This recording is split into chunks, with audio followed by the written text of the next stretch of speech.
Bonsoir à tous, bienvenue dans votre émission La Réunion Léla. Nous sommes toujours dans les municipales. Nous allons encore parler de cette élection des 15 et des 22 mars. On va recevoir un candidat de la Plaine des Palmistes, c'est politique.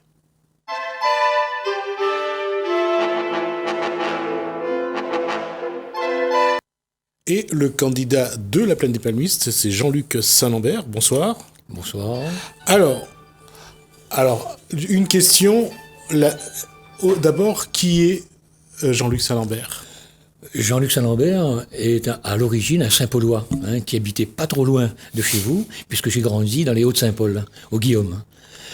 Juste pour rigoler, moi je suis Saint-Uzanne. Ah, voilà. Alors, quand on dit qui est Jean-Luc Saint-Lambert, c'est qu'est-ce qu'il a fait ? Quel était son parcours ? Oui. Alors mon parcours est simple, c'est celui d'un Réunionnais qui a grandi dans les Hauts de Saint-Paul et qui a fait ses études à Saint-Denis comme beaucoup de Réunionnais et qui s'est retrouvé à la Plaine des Palmistes à un moment donné de sa carrière où il a fait la rencontre d'un homme politique de grande classe. Je parle de Monsieur Boissier qui m'a initié à la rencontre de la population. Il était fier de m'avoir à ses côtés et c'est lui qui m'a emmené à la conquête des cœurs palmi-plénois. Et depuis 89, je suis installé, depuis 82, installé à la Plaine des Palmistes, et je vis correctement au milieu des miens. Aujourd'hui, vous êtes à la retraite ? À la retraite. Vous avez été enseignant à la retraite depuis. Oui, continuez. Depuis quelques années. Et la politique était ma passion depuis de nombreuses années. Elle reste ma passion avec mes cheveux qui commencent à blanchir. Comment vous en êtes venu à la politique ? Quel était votre parcours avant ? Est-ce que vous étiez quelqu'un d'associatif ? Vous étiez dans la culture, dans le sport ? J'étais plutôt dans l'associatif, mais dans mon métier, mes premiers mentors en politique, si je vous cite leur nom, c'est des Réunionnais pur jus. Je pense à Wilfried Béatil, qui a été député, enseignant. De Saint-Philippe, pardon. Enseignant d'abord à la faculté de Saint-Denis, où j'ai fait mes premières classes. Et puis j'ai eu également un autre mentor, je parlais de Jean-Claude Fruiteau, qui m'a également aidé dans mon parcours politique. Député et lui, maire de Saint-Denis. Donc j'ai grandi un peu dans cette ambiance politique. D'accord. Le choix de la gauche, ça a été... Le choix de la gauche, je pense que j'ai pris conscience de la misère de la population, de la misère d'une partie du peuple, en écoutant les Vanquet, par exemple, qui vient de disparaître il n'y a pas tellement longtemps, qui nous a fait découvrir l'histoire de notre île à travers l'esclavage, ou encore Wilfried Béatil, qui nous a enseigné les rudiments pour comprendre notre pays. Il fallait aller chercher dans le passé pour comprendre aujourd'hui. Allons voir ce qui s'est passé hier. Vous êtes de cette génération de ceux qui regrettent que l'école n'ait pas appris l'histoire de la Réunion aux Réunionnais ? On avait ça dans nos programmes, mais je connais particulièrement beaucoup d'enseignants qui ont un peu boycotté cette question, alors que mes élèves, quand je les rencontre encore aujourd'hui, qui sont avocats, médecins, enseignants, se font un plaisir de me rappeler que je les ai un petit peu trempés dans l'histoire de la Réunion. Quand je parlais de l'esclavage, je parlais de l'esclavage dans l'histoire de la Réunion, mais aussi ce passage incontournable dans l'histoire de France. Par exemple. Oui, parce que c'est lié, forcément. Voilà. Sauf que l'épisode de la Réunion a été occulté à l'école. Oui. On va juste rappeler que c'est Colbert en 1664 qui met en place la route des Indes et qui c'est aussi une partie de l'histoire de France, mais aussi une partie de l'histoire de la Réunion qu'on ne connaît pas. Mais j'ai appris, comme beaucoup de Réunionnais, dès les premières classes, dès l'élémentaire, nos ancêtres les Gaulois. Oui, c'est vrai. Mais on va juste dire ceci, c'est que aujourd'hui, il y a un besoin d'apprendre l'histoire de la Réunion. Oui, il y a une recherche patrimoniale exceptionnelle et c'est bon pour nous parce que en connaissant son passé, on comprend mieux son présent et on peut mieux réfléchir à l'avenir. Alors justement, ce présent est, pour un passé pas si lointain, a été politique. Vous avez déjà été maire de 2008 à 2014. De la Plaine des Palmistes. Oui. D'accord. Et conseiller municipal d'opposition depuis 2014 à aujourd'hui. Et donc aujourd'hui, vous vous avez reconstitué une équipe et vous pensez... Oui, alors on a reconstitué une équipe dont le nom de la liste est Ambition Palmier Plainoise. Ça change un petit peu, même si ça peut paraître compliqué dans les termes, ça change un petit peu des formules un peu bateau qu'on leur rencontre que toutes les autres listes. Et elle a été remaniée à plus de 70%. On a vraiment des visages nouveaux et qui vont apporter un souffle nouveau dans cette politique de développement et de rayonnement que l'on recherche pour notre commune. Aujourd'hui, la rencontre avec la population, est-ce que c'est la même qu'il y a de 2008 ? Est-ce que les attentes sont les mêmes ? Qu'est-ce qui a changé ? Les attentes sont les mêmes, mais la population a changé. Nous sommes passés de 2008 à 2014 à 4500 habitants. On est pratiquement aujourd'hui à 6500. On doit avoisiner les 7000 habitants. Il y a une jeunesse nouvelle à la Plaine des Palmistes. D'ailleurs, 27% de notre population a moins de 14 ans. Et seulement 15% de la population a plus de 60 ans. Donc on a eu là un véritable rajeunissement. Et ils sont dans l'attente de choses qu'ils voudraient trouver à la campagne et qu'ils ont peut-être déjà vues sur le littoral ou dans les villes. Donc cette attente-là, elle nous pose de sérieux problèmes au niveau des infrastructures, au niveau de l'école, au niveau des terrains de sport, au niveau du cinéma, au niveau de toute activité artistique. Et il nous faut donc orienter cette fois-ci notre combat politique vers cette jeunesse qui est en attente de quelque chose qu'ils peuvent trouver ailleurs, mais qu'ils souhaitent retrouver chez nous. J'allais dire, l'équation un petit peu de chaque candidat à la Plaine des Palmistes, c'est comment faire de la Plaine des Palmistes une ville à la campagne. Voilà, c'est ce que je cherche également, c'est une vieille formule, oui. Mais on doit quand même avoir à l'esprit garder le cachet palmier plainois, le cachet verdoyant, qui doit rester dominant dans toute politique urbanistique. Je reviens sur ma question, c'est qu'est-ce que la population aujourd'hui vous demande ? Alors, la population nous demande des choses toutes simples. Le gros problème à la Plaine des Palmistes, même si l'une des communes avec Sainte-Rose les plus pluvieuses de l'île, on n'a pas d'eau. Ou bien on a une eau, mais une eau non potable qui est vendue à la population. Et là, par exemple, le premier point de mon programme, c'est ramener de l'eau propre au robinet. Donc, passer par la case des forages, comme celui qu'on a fait, celui de Brapiton, qu'on a fait entre 2010 et 2011 à la Plaine des Palmistes. Premier forage en altitude, et les autorités de l'État nous recommandent d'aller chercher de l'eau en profondeur. Aujourd'hui, dans le projet que vous allez proposer à la population, il y a un nouveau forage ? Un nouveau forage. Mais vous savez que la première chose que les gens m'ont demandé lorsque je suis allé les voir, et je vais encore les voir pendant toute cette période, c'était, ils veulent un maire accessible. Ils veulent un maire compréhensif. Ils veulent un maire à leur écoute. Et ils n'ont pas eu ça pendant cette mandature-là. Et je me fais fort de retrouver mes habitudes d'avant 2014, aller à la rencontre de la population, mais la recevoir dignement, avec beaucoup d'empathie. C'est ce qu'ils demandent en premier. Ça, c'est pour l'eau. Quelles sont les autres demandes ? Alors, les autres demandes, vous savez que notre projet d'envergure tourne autour de la piscine. C'est un serpent de mer à la Plaine des Palmistes. Combien de temps dont on parle ? On parle depuis 30 ans. Ouais. Depuis 30 ans, ouais. Et moi je n'ai fait qu'un mandat de 6 ans. Et d'autres ont promis mais ne l'ont pas fait. Et j'avais moi à la fin de ma mandature en 2013-2014 pratiquement mis sur rail un projet de développement du sport à travers la piscine, à travers le gymnase. Et il a été déchiré au lendemain des élections. Là, par exemple, le projet revient dans la copie, dans les programmes des gens qui sont proches de l'ancien maire. Et on reparle de piscine.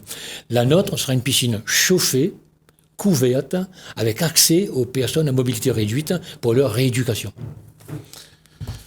La différence. À piscine, autre chose, élément du programme ? Élément de programme, la restauration scolaire gratuite pour les enfants des maternelles. Là, on parle des maternelles seulement, pas des primaires. Pas des primaires, parce que là, je sais pertinemment, ayant été conseiller municipal d'opposition, que les finances de la commune sont dans une situation catastrophique, à tel point que le préfet a dû mettre son nez dans les comptes, à tel point que la Chambre régionale des comptes a pratiquement bouclé le budget 2019, et je préfère rester prudent et dire aux parents que la cantine sera gratuite pour les enfants des maternelles en premier lieu. Et vous avez l'ambition d'aller plus loin après ? L'objectif, c'est d'aller plus loin, comme dans d'autres communes, passer par exemple au cycle élémentaire. Mais pour le moment, je peux, dans cette partie du programme et cette partie électorale, leur dire que la cantine scolaire sera gratuite pour les enfants des maternelles. Puisqu'on est sur l'éducation, en matière d'éducation, qu'est-ce que vous avez proposé d'autre, par exemple pour les écoles ?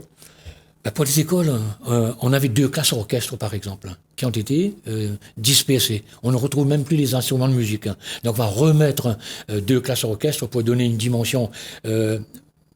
Aller de la ville, vous voulez construire la ville à la campagne. On construit la ville à la campagne à travers le théâtre, à travers la musique, à travers le sport, à travers... La culture et le tourisme. Est-ce que le tourisme va être un élément de votre programme ? Important. Le développement de la plaine des Palmistes passe par le développement touristique. Mais il nous faut aujourd'hui faire en sorte que le touriste s'arrête à la plaine des Palmistes. Or, pour le moment, il se contente de circuler, de passer, de prendre un café, par exemple, devant la mairie. Il nous faut donc mettre en place des structures qui l'amènent à passer un peu de temps. Donc, par exemple, j'avais pensé dernièrement remettre de l'ordre à l'entrée de la commune avec la pyramide fleurie, qui n'est plus fleurie depuis de nombreuses années, mais qu'on va à nouveau fleurir et agrémenter l'espace de structures pour accueillir des gens de passage. On pense également à la maison du Goyavier. Le Goyavier, c'est notre emblème à la plaine des Palmistes. Et dès l'arrivée de cette nouvelle mandature qui se termine de manière catastrophique, la première chose faite par cette mandature, ça a été de fermer, de casser l'outil. C'était un petit peu la porte d'entrée de la commune dans le processus de développement de la culture du Goyavier. Donc, réouverture de la maison du Goyavier, obligatoirement. Création d'un atelier de transformation de ce Goyavier qui sera sous structure associative, probablement. Le Goyavier, aujourd'hui, est-ce qu'on a enlevé cette épée de Damoclès qu'il a traité de peste végétale. Elle reste dans le vocabulaire une plante envahissante, mais elle n'est plus considérée comme une plante invasive. Le vocabulaire a bougé, mais aujourd'hui, moi j'ai réussi en 2011 ou 12, j'ai réussi à amener un préfet dans un champ de goyavier. Et il en a tiré de conclusions en disant, mais non, c'est possible, on peut cultiver le goyavier. C'était une culture de cueillette pendant longtemps, et aujourd'hui, c'est devenu l'or rouge de la plaine des Palmistes. Alors, est-ce que c'est une base de travail pour le développement agricole, pour essayer, peut-être pas parler d'industrie, mais mettre une unité de transformation. Voilà. C'est donc, quelque chose l'atelier de transformation est dans nos carnets, dans nos projets, et ce sera un deuxième élément pour valoriser le produit, puisqu'on va le transformer sur place. Et je veux dire qu'il faut qu'on sorte également de la confiture, de la gelée, qu'on passe à autre chose. On a un atelier d'art à la plaine des Palmistes avec les tourelles. Il faudra également, par exemple, trouver d'autres moyens de valoriser le produit. Mais un carré de poulet goyavier, par exemple. Cela se fait. Un canard au goyavier, il est excellent. Ça, c'est pour dans cet aspect touristique. Qu'est-ce qu'il faudra ajouter ? Il y a la plaine en elle-même, c'est un site touristique. Oui. Comment valoriser ? On est au cœur du parc national. Moi, je pense qu'il faut mettre... On avait vu à travers le parc national pratiquement un outil répressif. Or, progressivement, l'image du parc s'est un petit peu enjolivée. Et je pense qu'il faut aller dans ce sens pour mettre en valeur nos sites touristiques, Cascade Biberon, ou d'autres, nos forêts, à travers la plante fétiche du parc national. C'est le Pandanus montanus, à travers nos fangeants, à travers notre busard, notre oiseau fétiche à la plaine des Palmistes, le papang. Alors on dit le papang ou la papang. Mais je veux dire qu'il nous faut également multiplier les offres de services pour que les gens puissent s'arrêter. Par exemple, devant la mairie, on mettra des bornes électriques pour les voitures électriques. C'est un élément on va traverser la Réunion en passant par la plaine des Palmistes. Est-ce qu'on aura les moyens d'arriver jusqu'au bout ? Eh bien, des bornes électriques seront installées devant la mairie pour que les gens puissent s'en servir. Une chose dans le tourisme toujours, le Cascade Biberon, aujourd'hui, c'est un site qu'il faut valoriser et surtout sécuriser. Voilà, sécuriser. Moi, c'est surtout ça. On avait, nous, mis un atelier, un chantier d'initiation pour élargir et pour permettre à toute personne, j'ai envie de dire, âgée de 4 à 80 ans, là, un accès facile. Il nous faudra le mettre en valeur et il faudrait qu'on retrouve ces espaces-là dans tous les dépliants touristiques. Parce que juste là, quand on regarde, j'ai vu dans la presse au mois de janvier, on avait distribué un document, il y avait 2 petits éléments touristiques mis en valeur. Alors qu'il y en a d'autres. La Croix Glorieuse, par exemple, qui est un pôle religieux à la plaine des Palmistes, avec une effervescence importante au mois de septembre. Nous faudra rendre à cet espace son caractère religieux. là, c'est une chose aussi qu'on voit, c'est-à-dire que la plaine a aussi ce côté religieux où l'église est très présente. Le centre du village. On voit arriver de nouvelles pratiques à la plaine également. C'est quelque chose qu'il va falloir aussi gérer. Certainement. Hein, Moi, j'ai vu un temple hindou, par exemple. Voilà. Ouais. Mais nous, c'est la liberté religieuse. Hein. La mairie n'a pas de poids particulier dans tout cela, mais on a eu un épisode dramatique il y a quelque temps, à travers un projet de l'actuelle mandature, qui voulait à tout prix détruire l'église. Il a fallu qu'on monte au créneau, et pour dire, mes amis, stop, on ne touche pas un édifice religieux, on ne touche pas un temple, on ne touche pas une synagogue, on ne touche pas une église, on la réhabilite. On la conforte, on la consolide, mais on ne la démolit pas. Et justement, quand on a ce cachet qu'a la plaine des palmistes, ce côté campagne, et on voit aussi la façon d'être de ces habitants, comment préserver ce cachet, et tout en essayant d'aller vers une évolution, une innovation. Aller vers l'évolution, moi je pense que nous aurons des cités, hein, comme on parle de la cité des hortensias, la cité fuchsia, la cité, les lotissements, les orchidées, ou les fougères, on aura. Mais mon équipe, mes colistiers et colistières me demandent de garder le vert d'abord, ce cachet verdoyant. Et on n'ira pas dans nos constructions au-delà de bâtiments avec un étage et des cours aménageables. On s'interdit de faire des immeubles à la campagne. Quelle que soit la demande de la population, même s'il y a une forte demande en On a une forte logement. demande, mais on a encore du foncier disponible. Il faut le préserver, bien sûr. Il faut penser à demain. Et le rôle du maire, c'est de penser aussi dans 10 ans, dans 15 ans, dans 20 ans, lorsque d'autres jeunes auront pris la relève. Mais on a du foncier et on peut encore rester dans des espaces où les gens s'entendent sans une promiscuité que l'on retrouve dans d'autres quartiers du littoral. La question est quand même de maintenir cette population, de maintenir la population de la plaine à la plaine des palmistes, et ça veut dire que créer de l'emploi, créer de l'activité. Voilà. Et dans votre programme, comment allez-vous amener des entreprises à la plaine des palmistes? J'ai envie de vous dire qu'en une année faste de ma mandature, en 2010, il y avait 66 entreprises qui ont été créées à la plaine des palmistes. Une bonne année pour l'équipe actuelle, 2018, 43 entreprises. Il y a eu un apport de population, mais en termes de création d'entreprises, on n'a pas été gâtés. Il y a eu une ambiance délétère à la plaine des palmistes qui a fait fuir les investisseurs. Donc nous, on espère, au contraire, apaiser la population, apporter de la bienveillance dans les rapports. Et moi, j'ai dit, par exemple, j'entends là les travailleurs communaux ont un peu peur. Il n'y aura pas de chasse aux sorcières à la plaine des palmistes. On mettra tout le monde au travail avec ses compétences. Mais ça, je le répète, et je le dis de manière ferme, pas de chasse aux sorcières. On a pâti de cette situation à la plaine des palmistes avec des procès à n'en plus finir. Il faut qu'on arrête. C'est du gaspillage d'argent public.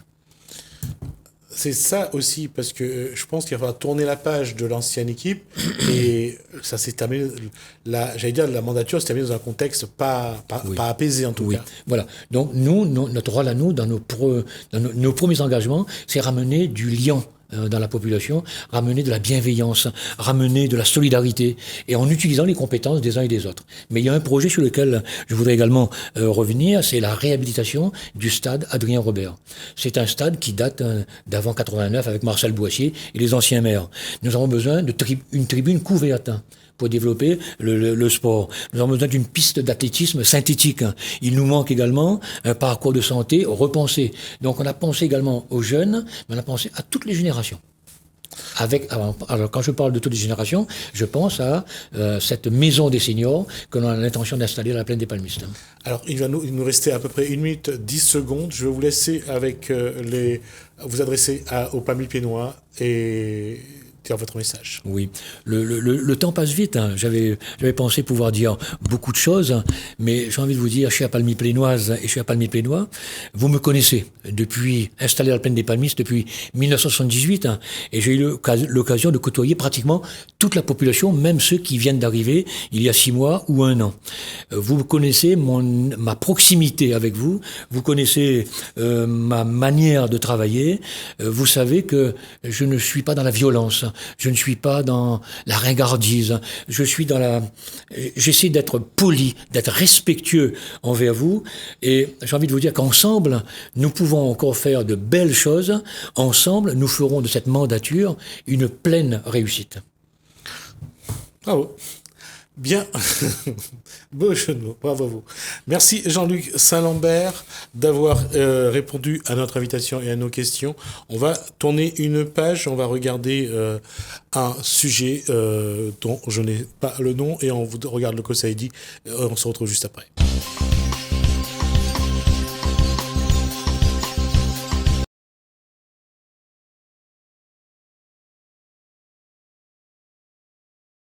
Tisaneur depuis 4e génération. Moi, je suis la 5e génération.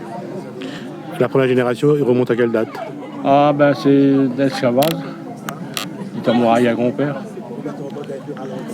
Ma grand-mère aussi. Et après, c'est mon papa, mon grand-père, après papa, maman. Voilà. Oui. Comment vous l'avez appris à connaître la tisane? J'ai appris que la tisane, moi je travaillais avant, mais mon papa montait de la forêt, tout le monde avait tisane. Voilà, cette tisane. Ça fait que je la garde ça comme ça.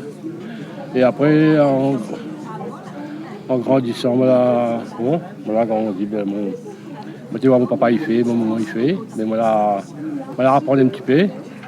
Et après, à un moment, un certain âge, comme on arrête de travail, comme on a fait, la pousse à moi à faire des choses comme moi.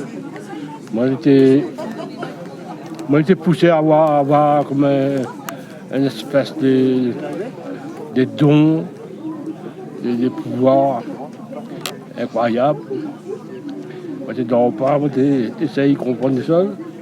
Mais à la fin du temps, j'ai compris. J'ai compris les choses et puis après, ça me dit comme ça. Et où madame l'a appris pareil que vous, l'a appris avec son papa, avec son maman? Oui, mon madame. Ou défunt? Oui, mon défunt madame aussi. Comme elle a connu, elle s'est fait 10 ans sur mon travail. Mais après, un jour, maman dit, moi, je t'ai invité, maman dit, mais dans quelque chose, elle a fait. C'était un petit affaire ce qui m'a mis plaisir parce que quand je parle mon ancêtre, il fait à moi. Et comment? C'est un petit affaire de joie de mes parents, ma mère. Elle a donné ce don à ma femme. Elle a fait. Elle était bien. Elle a dit, il comprend qu'il faut faire ça comme ça, ça comme ça, ça comme ça. Mais elle t'a fait. Et le choix, il rêve. C'est un peu bizarre, mais c'est comme ça. Voilà.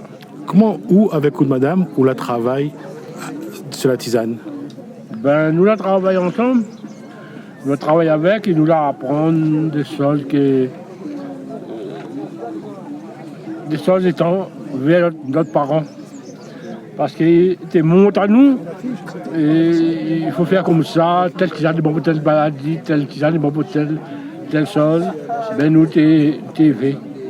Et plus souvent des fois, ma femme demande le soir, demande du voyage pour la tisane. Mais voilà, elle ne connaît pas. Mais dans le main, elle y fait. Elle y trouve, elle y connaît pas l'aider. Il fait, jusqu'à maintenant, elle avait un pouvoir assez fort. Quel genre de maladie de monde il vient pour guérir cette maladie? Un peu toutes les maladies, un peu toutes. Parce que moi-même, je ne vais pas dire toutes les maladies parce que le monde y arrive devant moi, mais voilà. Le monde asthmatique, le monde le bronche attaqué, le monde le roidissement, le saisissement, le monde. Il y a beaucoup de choses, Alors, des maladies, ou dire moi si ça aussi vous l'a eu à traiter, un ulcère à l'estomac. Ma femme a traité l'ulcère à l'estomac. Ma femme a traité au moins 10 ulcères à l'estomac. Et puis les femmes qui ont des des problèmes pour avoir d'enfants? Non, des kystes aux ovaires. Ça aussi, elle a traité. Elle a fait ça. Et puis, il n'y a pas de femmes qui ne peuvent pas avoir d'enfants. Et elle a fait.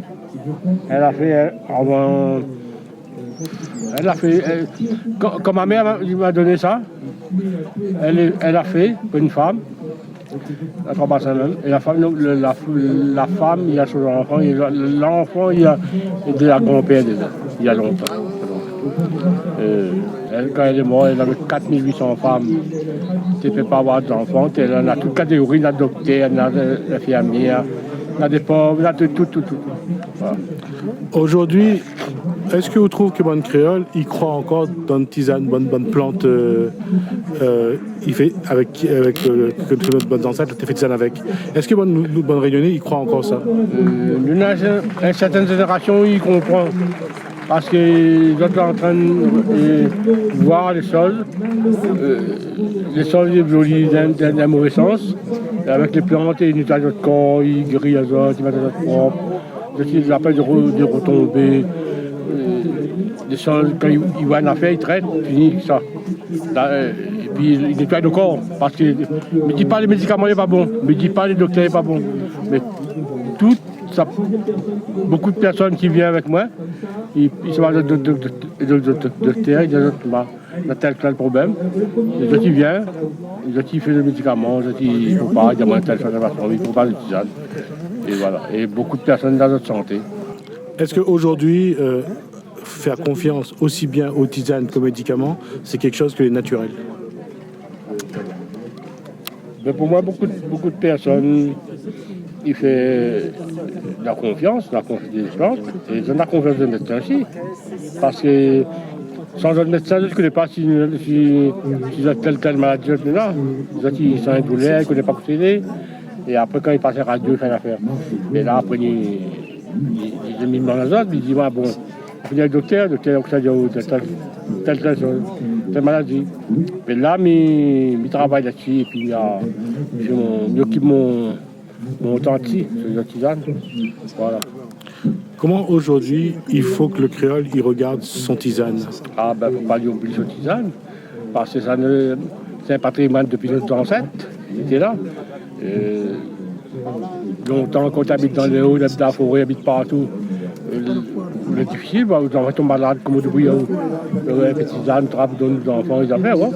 Mais il y a beaucoup de choses qu'ils oublient. Et le monde, il fait comme un peu une génération comme moi, un peu plus jeune, un peu plus avant moi. Il n'oublie pas, il connaît. Mais les bonnes jeunes là, il oublie. Parce qu'après longtemps, tu as tourné. Il a gagné un malheureux, il a fait un passe, c'est fini ça. Il ne faut pas oublier parce qu'il y a beaucoup de personnes qui redonnent pour ça. Beaucoup de personnes qui redonnent faire un passe pour faire l'affaire passer. Moi, je dis au franchement, moi, je suis tisanère. Moi, je suis plus que tisanère. Moi, je suis plus qui ont commandé un autre don après. Parce que mes pères, on a un service, on a un mal propreté, on a fait un mal de monde, mais aide à où, mais capable d'aide à où, capable de faire où. Et bon, tout le monde y croit ce qui me fait bien, parce qu'il ne demande pas de référence.